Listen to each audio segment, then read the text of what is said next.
You are an iconic documentarian, filmmaker. You have made some of the most impactful documentaries in U.S. history, from the Civil War to the Roosevelts, Benjamin Franklin to baseball. Why was now the right moment to retell the story of the American Revolution? It's such a wonderful and fortuitous accident. The now started 10 years ago, more than 10 years ago, when we were finishing up our series on the Vietnam War, and I was looking at a map of the Central Highlands, and I thought, maybe this could be the British moving west on Long Island towards Brooklyn. Maybe we can do, despite the absence of photographs and newsreels, maybe we can do the revolution. So I spoke up and I said, we're doing the revolution next.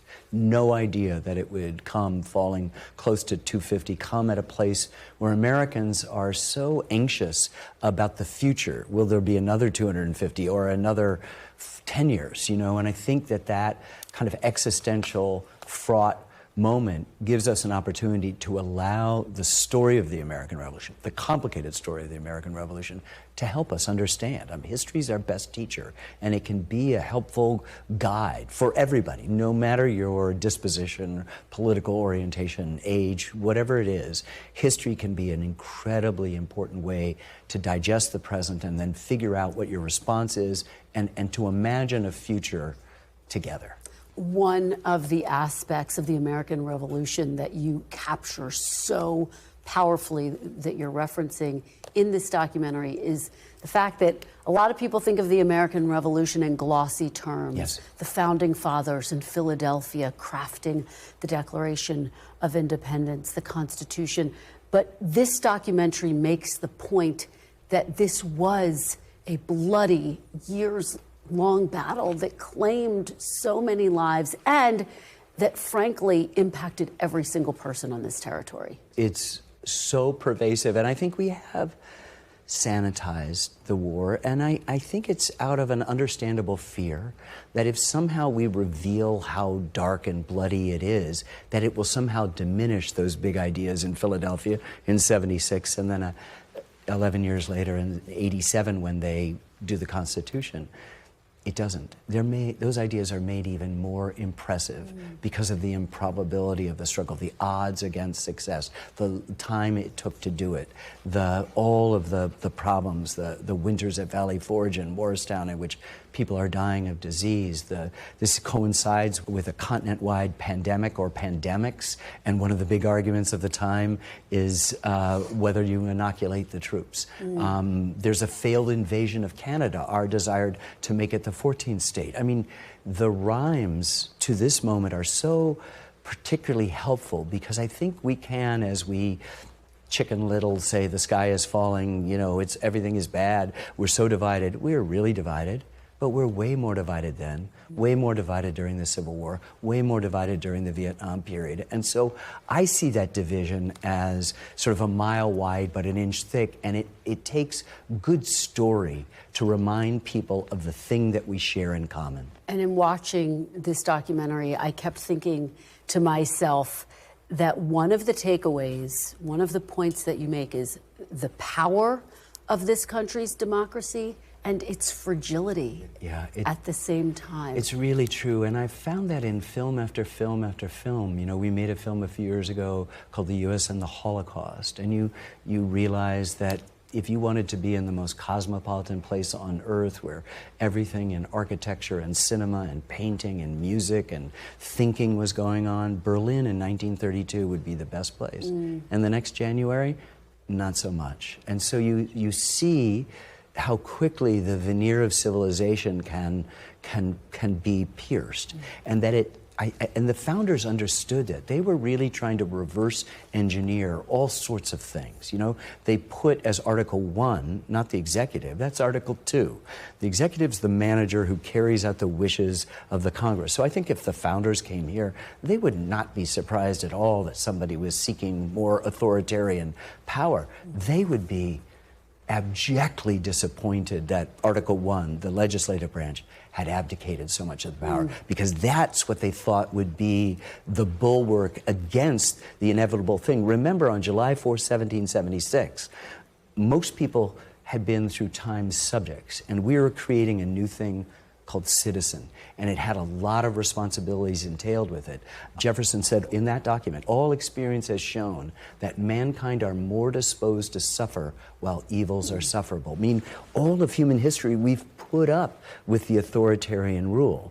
It doesn't work. It doesn't provide for human happiness.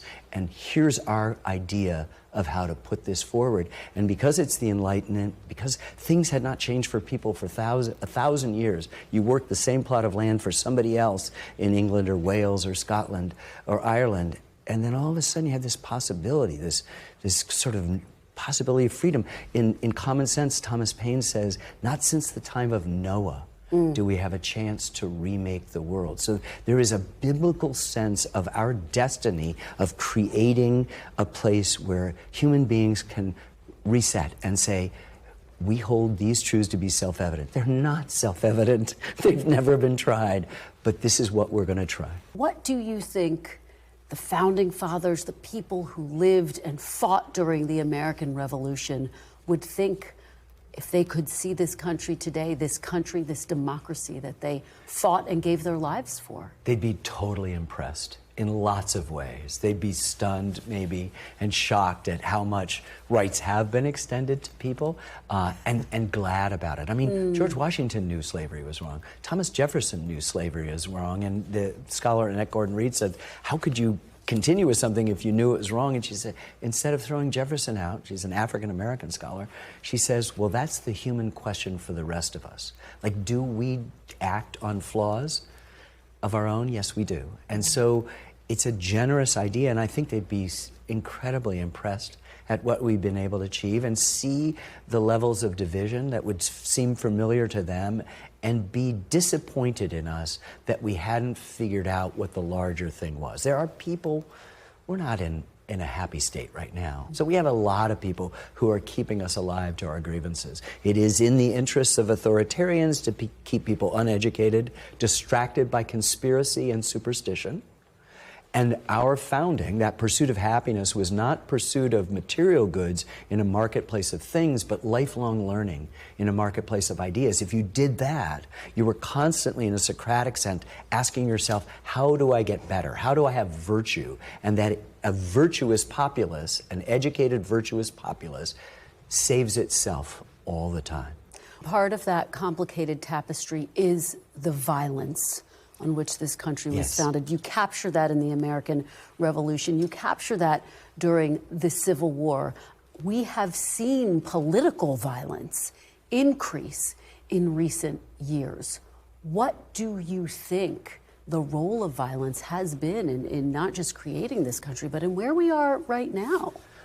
There is spasms of violence that people have, and we're not immune to it. We didn't have a country unless it was, as you correctly point out, extraordinarily violent. And yet, this is a human manifestation. This is what human beings do. One of the things that the founders were hoping is to design a network that would permit within it the ability to negotiate these things, to figure out what the peaceful solutions of George Washington is anguished at the Shays' rebellion. He's worried that we'll drown our rising empire, he said, our rising empire in blood. And so violence is part of it. The question is always falling on ourselves. And this is what the founders felt. This idea of virtue begins with me, begins with George Washington. It says, I need to check this, and can we design a system that will permit people to understand that the highest office in the land is citizen, that you can't complain, you have to vote, that you have to get involved with things, you have to listen to your neighbors, you have to understand that. This will always, for all of human history, if I'm making a film, 200 years from now, which I won't, we will be talking about wars and political violence. But we have a system here in which we have at least the recipe to pull out the fuel rods of anger and distrust and hatred. The question is, for Americans right now, as we approach this glorious moment, 250 years, the oldest democracy on earth, do you want to continue to cook with that recipe? Or can you be, as authoritarians always do, convincing you it's better if everything's ordered, or that our story is only one people and not other people? The whole story is this unbelievably wide variety of people who improbably come together. That's the headline.